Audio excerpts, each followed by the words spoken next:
All right, let's go to Hebrews chapter 5. Hebrews chapter 5. Hebrews chapter 5. All right, I'm not going to continue with leaving Neverland, but I need to make sure I grace the text and give you some fundamentals. Now, we're going to go through a lot of scriptures this morning. So keep your Bible out. Keep your Bible open if you're taking notes. So have a Bible in one hand and notes in there. If you need a Bible, no shade intended, we got some. If you need a Bible, like a real Bible, like a codex, raise your hand. Everybody got one? Okay, everybody got it on the phone. All right, you want to toggle back and forth between your notes and your phone. Go back and forth. All right, that way you're good. We all good? All right, where I tell y'all to turn. Are you there? All right, all right, all right, all right. Hebrews chapter 5. We're going to start from verse 1. All right. Now, usually I'm talking real book week today, but I'm going to be all right in a minute. It's okay. Hebrew chapter 5. Hebrew chapter 5. Verse 1. Now, on Tuesday night, we started at verse 11. Talking about, some of y'all should be teaching by now. Look around the room, look real shady. You should be teaching by now, but we still giving you the basic fundamentals. Look at them. Because some of y'all should be teaching, but you be trying to hide. Look around the room. Matter of fact, we're going to take a little judgmental moment. Go ahead.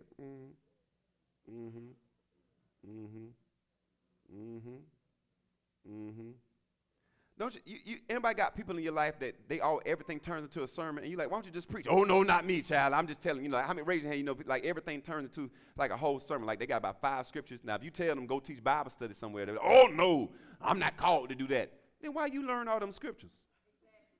And why you try to use me as your Bible study class every time we talk? I just want to talk about, what happened on, one of the shows. Turn that into a whole kingdom message. Like, come on back. All right, so now, all right, so we got to verse 11. Now watch this. Here's why I want to start with verse 1. I want to give you what's called context. I got to set it up, everybody, so we can understand what's happening. All right, are we good? We good? Now here's what I'm going to read again, and then we're going to go back. So stay in Hebrews chapter 5, verse 1. I'm going to read verse 11 from the Message Bible. Stay where you are. It says, I have a lot more to say about this. What is this? But it is hard to get it across since you have picked up a bad habit of not listening. Like, I got so much I could give y'all, but y'all done picked up this bad habit of not listening. How many hate it when you're talking to somebody and they look like they're not listening? Wave your hand. And then you say, did you hear what I just said? Yeah. What I just say? Say it again. Say it again. No, you missed it. All right. So the text is saying right here, I got so much to say about this. What is this? Well, that's why we got to go back to verse 1 so you can know what this is. All right. But you picked up a bad habit of not listening. By this time, you ought to be teachers yourselves. Look around the room. You ought to be teachers yourselves. Hey. Yet here I find you need someone to sit down with you and go over the basics. 1 + 1 is 3. 3 + 3 is 7. I just see if y'all are paying attention. Over the basics on God again. Starting from square one. Baby's milk. When you should have been on solid food long ago. Just look at somebody and say, your diet should have changed by now.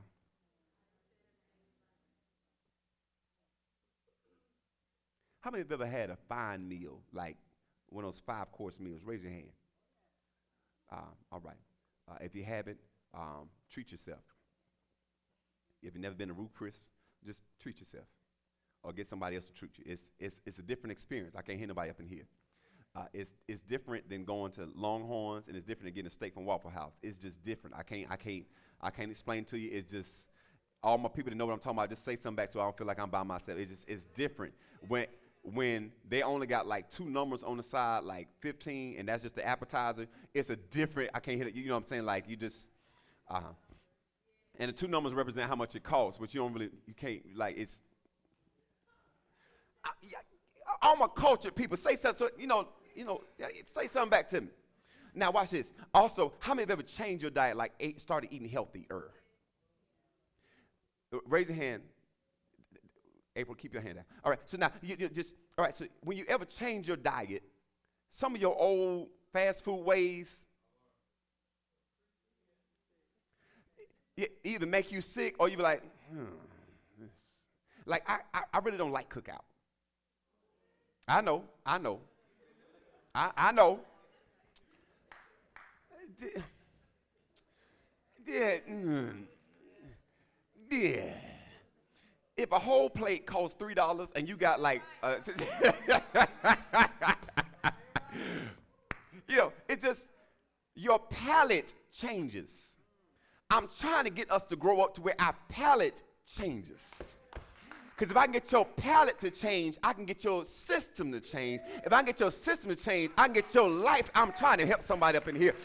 But if we got to keep feeding you fast food, and watch this. As much as I love QT,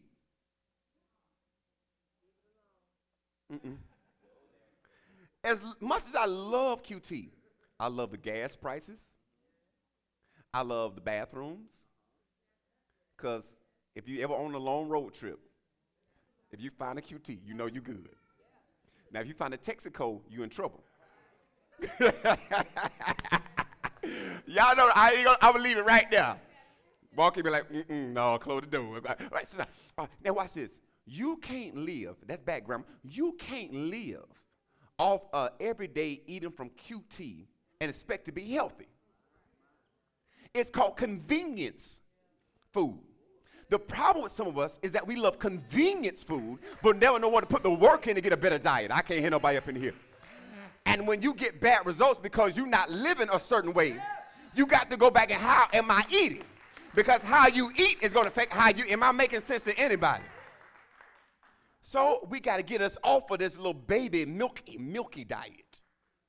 So I just got a candy bar that's going to fill me up. But that's not going to be good to live off of and be sustained off of. Am I making sense to anybody? Ooh, if I just get the big thirsty, the big gulp. What do they call it? The big cute, yeah. That'll fill me up. Just because it's filling, that's good. Just because it's filling don't necessarily mean it's right. Just because you're full don't mean you're healthy. Just because it took the they used to say take the wrinkle out the stomach. Anybody ever heard somebody say take the wrinkle out? Don't mean that it's doing you good, because eventually you're going to pay for it. And maybe the problem is what is called in psychology called the invincibility theory. Because we're younger, we figure we can do whatever we want to do because it's not going to. But until you get to like 35, 40, and all of your I can't hear nobody up in here, and all your bad habits start catching up with you, and now you're like, ooh. And then you try to turn your whole life around because you've developed 20 years of bad habits saying, it ain't me, I'm good. It ain't me, I'm good. I'm good. I know I should do better, and after a while, when it catches up with you, it's the hardest thing to turn something that's been embedded in you for years. Am I making sense to anybody up in here? So he says in the text, baby's milk, QT meals, cookout meals, the 4 for 4 from Wendy's. Now, in a hard time, I'm not saying. All I'm saying is don't expect better results when you got junk coming in. Are you making sense? Because if we were athletes, certain things we couldn't do because it affects the output. Especially if you're a professional athlete, you got to watch because you have to be sustained in a certain race. And since we are soldiers in the army of the Lord, we got to watch our input because we have to have sustained productivity. I can't hear nobody up in here.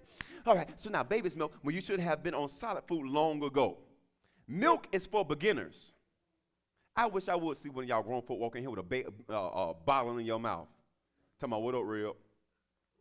Now, that's good for Pookie or whatever movie that was. But, yeah. God got more for you. Can you encourage your neighbor? Tell him God got so much more for you. And if you like milk, I'm not knocking milk. But if that's your diet, like if that's your sustenance, after a while you gotta realize I deserve more. And I want to help somebody here. And this year you deserve more. Can I say that again? You deserve more. As much hell you went through in 2019, you deserve to have a good year. I can't hear nobody up in here. You deserve more. Tell somebody that you deserve more. You deserve more. You deserve to be happy. Smile. You deserve to have a good day. Smile. You deserve to be celebrated. Smile. If you want to go get your nails done, go get your nails done. Just don't pull from your rent money, but go get your nails done. You deserve it. Say, I don't know. I don't know. You look beat up and disgusted. Ain't anybody going to tell you. You deserve to look better. I said it. I said it. I said it. I said it. I said it and I say it again. You don't deserve to be ugly.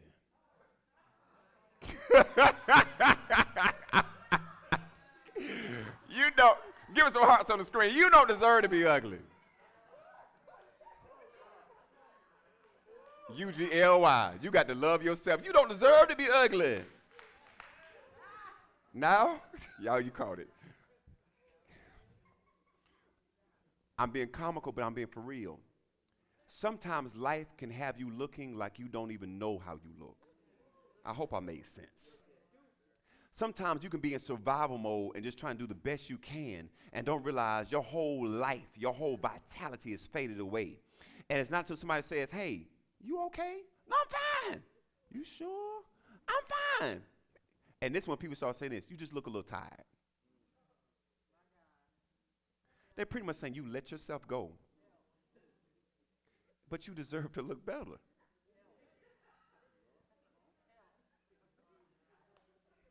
Y'all don't want the truth this morning. So it takes, how many got real friends that say, they'll tell you when your breath stinks, they'll tell you when you're ugly, they'll tell you when you need to touch up your edges. Raise your hand, right? Here goes some grease, just put, they'll tell you your lips chapped. Hey, here goes some, here's some, yeah. Mama, you say you look dusty. You need somebody to tell you the truth. Now, and you appreciate, now you don't like it at first. Child, not me. And then you start looking in the mirror, oh, God.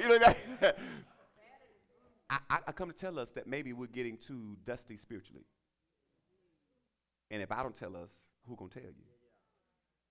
You know you dusty when you can't remember any scriptures.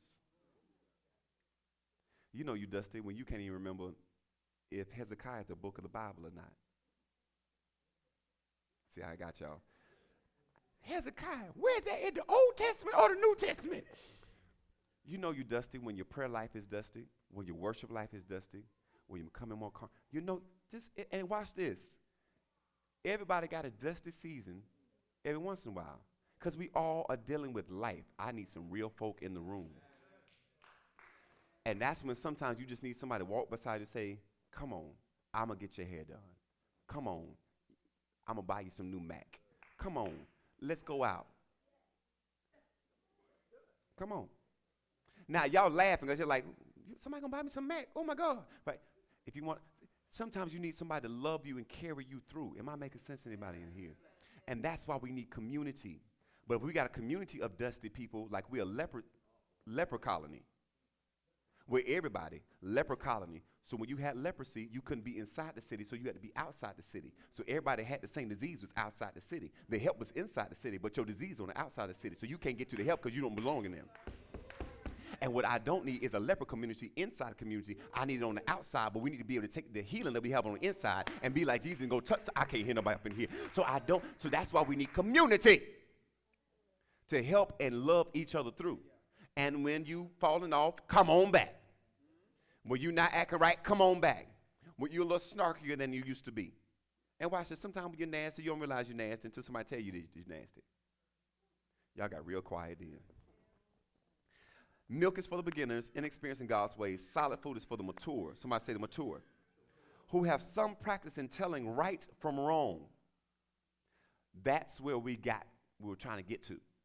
That's why I read and we did with leaving Neverland. It was good. But now I want to give a little context, and I'm going to leave it alone. I'm going to leave you with a cliffhanger. Let's go back to verse 1. Are you with me? Say amen. All right, now, here we go. Verse 1. When he was talking about, I have more to say about this is the this. For every high priest taken from among men is ordained for men in things pertaining to God, that he may offer both gifts and sacrifices for sins. Don't move too fast. Every high priest is there ordained by God so that he can offer gifts and what? Sacrifices. Is everybody with me so far? every high priest is there appointed on behalf of men in pertaining to things of God in order to offer both gifts and sacrifices for sins. I want to move on, but I got to stay here. Come example. You got all black, and we're going to let you be God. Stay right there. I know y'all like black means sin. I know then we got a whole racial thing going on. I know what y'all going to do. All right, now, come together. When we were in the garden before the fruit, we were united. We were one. Everybody with me so far? We actually was called light bearers. So there was no distinction between heaven and earth. There was just interaction. Ain't that good? All right, so now, when the fruit was eaten, there was separation. Everybody with me so far? So since there's separation, that's called sin. Sin is separation from God. So what he's been trying to do ever since then is get us back united. That's called restoration, reconciliation, salvation. Because you can't remain in this state of sin and see him eternally. So you need, but watch this. Now that there's been separation, you can't get back to him because he's so good, nothing that's not good can be in his presence. He's so holy, anything that's unholy can't be in his, am I making sense to anybody? He's so right, anything that's not right can't be. Light and darkness have no communion or any dwelling. Am I making sense to y'all? So now, you need somebody or something to stand in the gap to show that I am worthy enough to be in your presence.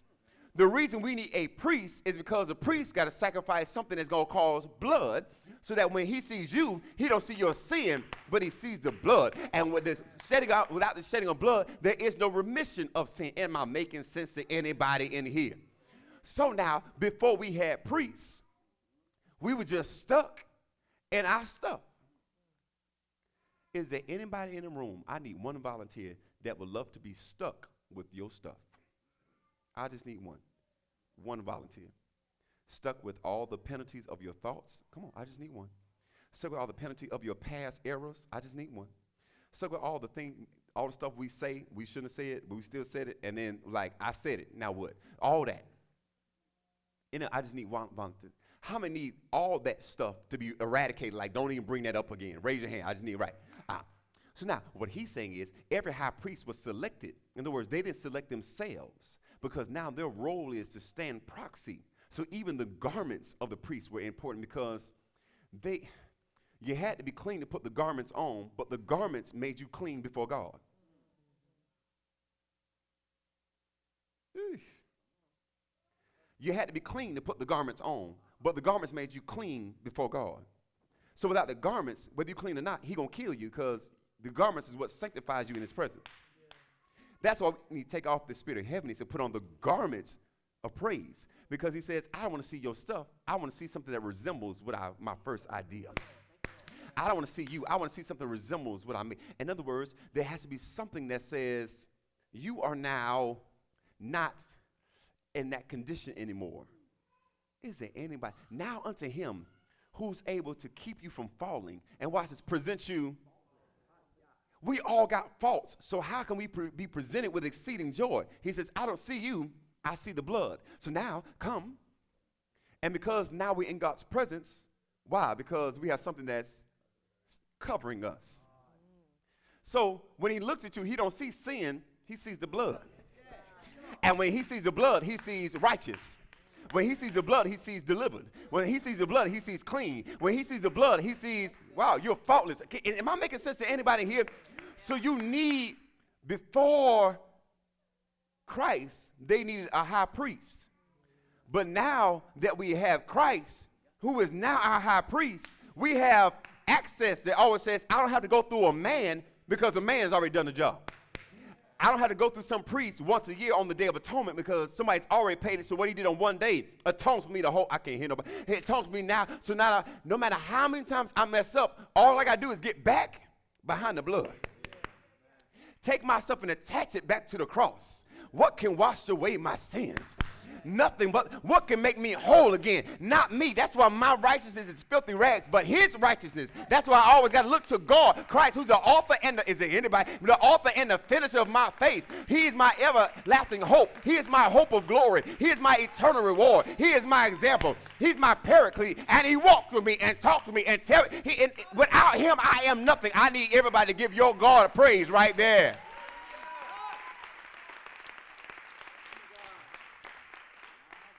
So, going back to your seat, stay right there, God. Every high priest selected was selected before God for sacrifices and gifts for their sins. Here's the crazy thing. Nothing you can bring is worth anything.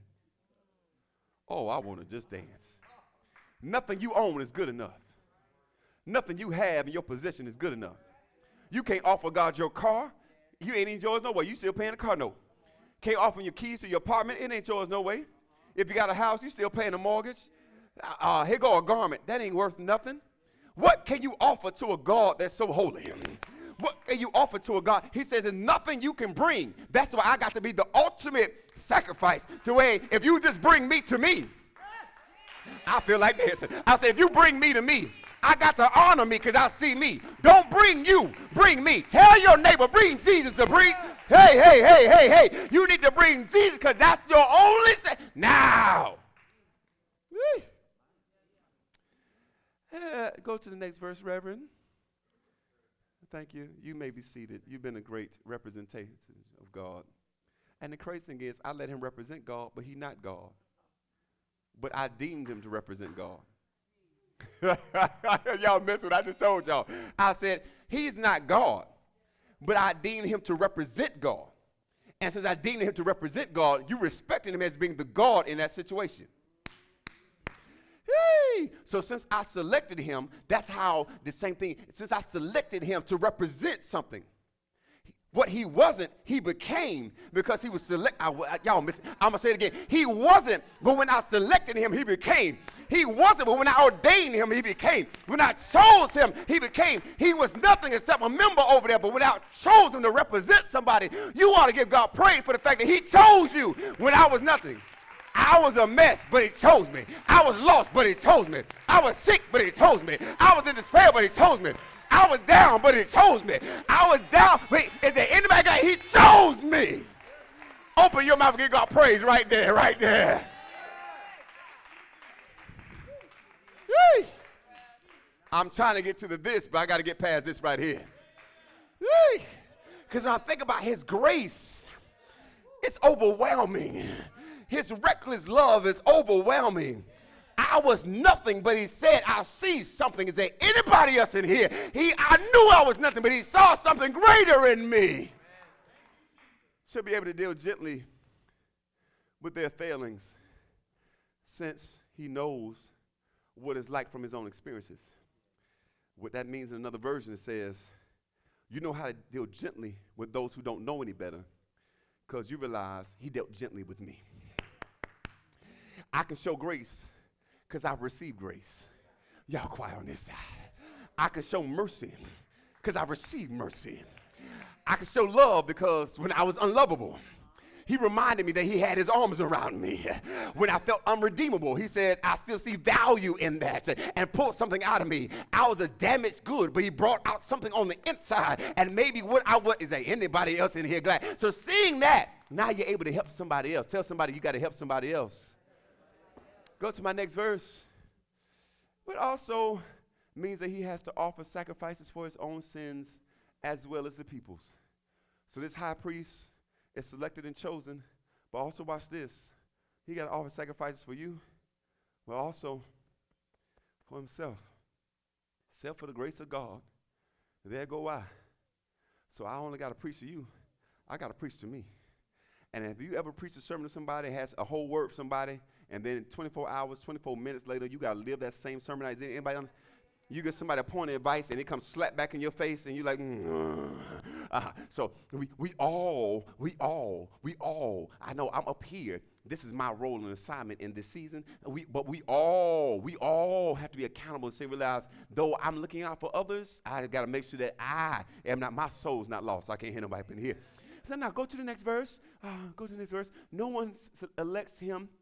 No one elects himself to this honored position. In other words, Christ didn't even choose himself.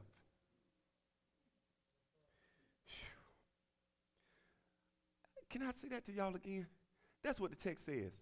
Jesus didn't even choose himself. God said, I need something representing me in the earth. And then he said, go find me a body. He said, the only way I can help you, I got to become you. So go find me a body. The only way I can save you from yourself, I got to become just like you so you can have an example. Go get me a body. The only way you can have an example, go get me a body. Matter of fact, I'm not going to leave. Matter of fact, I'm going to be born in the lowest of states, so no matter what state you're in above that. And I'm going to go to the lowest. That way, no matter how low you are, I've been there. I can't hear nobody up in here. I'm going to leave my eternal glory. Take it off and put on flesh and tabernacle amongst you because I love you so much. I'll find. That means it don't matter where you are in the guttermost to the uttermost. He can find you where you are. The blood reaches from the highest to the lowest. But I'm too dirty. I can find you there. But you don't know my past. I can find you there. But you don't know what I'm struggling with right now. But I can find you there. You don't know what I've done. But I can find you there. I got so many struggles right now. But I can find you there. Why? Because I was made for this. Tell your neighbor he was made for this. He said, go find me a body so I can be made for it no matter what you go through. I got you. We have not a high priest that cannot be touched with the feelings of our infirmities, because in all points that we've been tested and tempted, he was tested, and tempted. So no matter what your struggle, vice, issue is, he says, I've been through that. Now come on behind me. I've been through that. Come on behind me. Don't try to offer your own self. Come on behind me. No one elects himself to this honor position. He's called to it by God, as Aaron was, which is the first high priest that was selected. Go to the next verse. I'm trying to get past this. Neither did Christ presume to set himself up as high priest, but was set apart by the one who said to him, you're my son, my beloved son, and today I celebrate you. And if you're attached to Christ, can I tell you, heaven is celebrating you? I said, if you're attached to Christ, heaven is matter of fact, go on clap for somebody and tell you, he's celebrating. You deserve to be. Oh, you deserve to be celebrated. Not because of you. That's the crazy thing. We're celebrating Jesus, but we're clapping for you. Does that make sense? It don't make sense if you're thinking about you. But if you think about who you're attached to, listen, it's all good. If you ever see any of the stars, you always got the crew. The crew, don't nobody know their name. They just know that's the crew. So if anything goes down, all they got to say is, I'm with him. Going to the club, can't get in certain ways. I'm with him. The meal is beyond what your pocket has. I'm with him. It's all on me. Can I help every person in here? Jesus says, just say, you with me.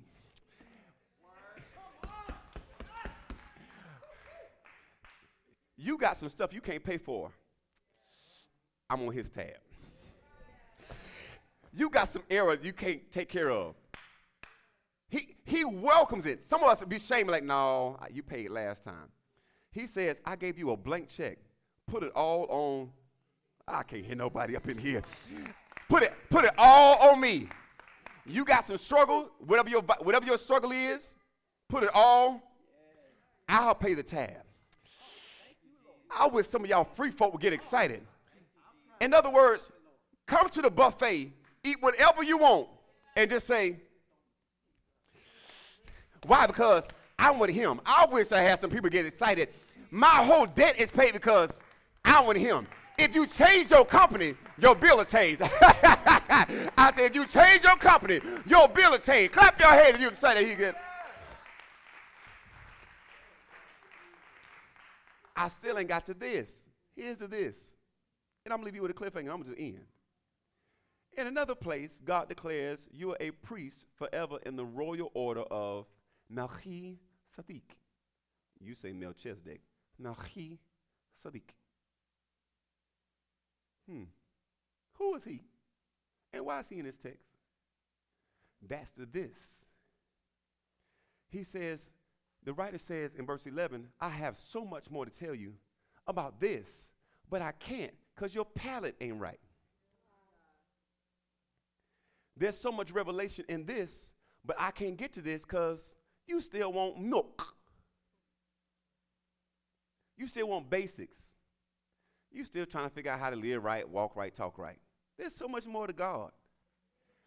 If we can get your belief up, your behavior will follow. But if you keep focusing on your behavior is always going to be a problem. I need to say that one more time. Ooh, let me wipe my eye. If I can get your belief right, your behavior will follow.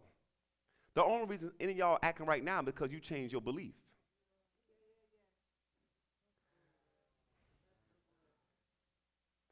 If you're saved and you know, wave your hands. Saved means I changed my belief. Whosoever believes shall not perish. The belief will change your behavior. But here's the problem. If we focus so much on our behavior, we will always be behavior focused and never worry about our belief. Am I making sense to anybody? And if you got behavior problems, if you keep focusing on the behavior problems, you'll never deal with the rest of you. There's so much more to you than just your behavior issues.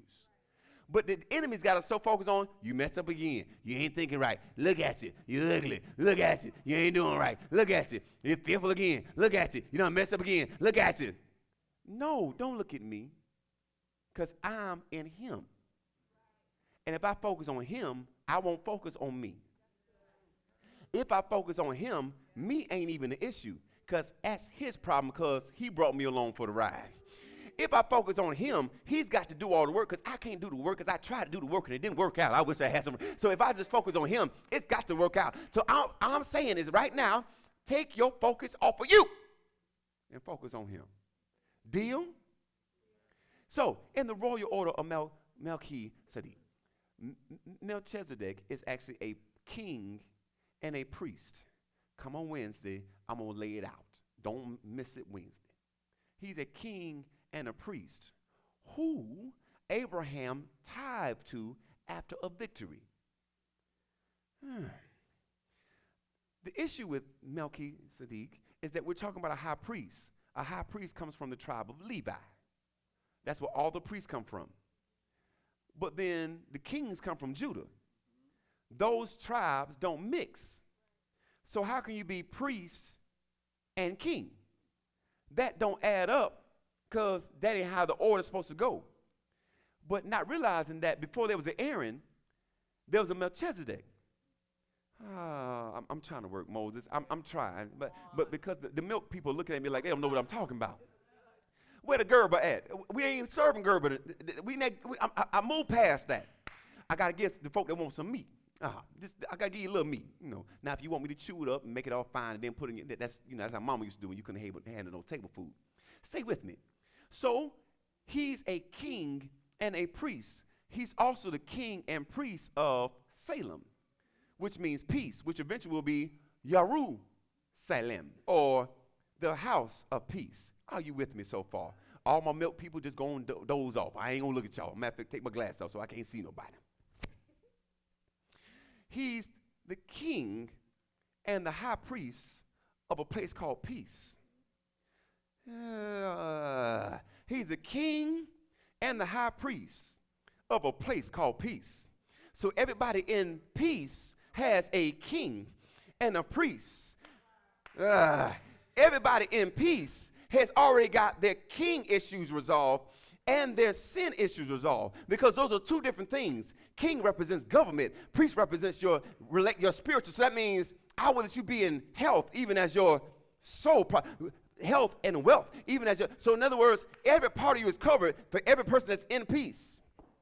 So if you're in peace, every part of you is covered if you have that order of Melchizedek over you. Here's the thing with the text, just for my meat people, all my milk people, just go to sleep. Here's the purpose in the text. The text is going to say Melchizedek has no beginning in the text, and it has no end. In other words, we don't know when he was born and don't know when he died.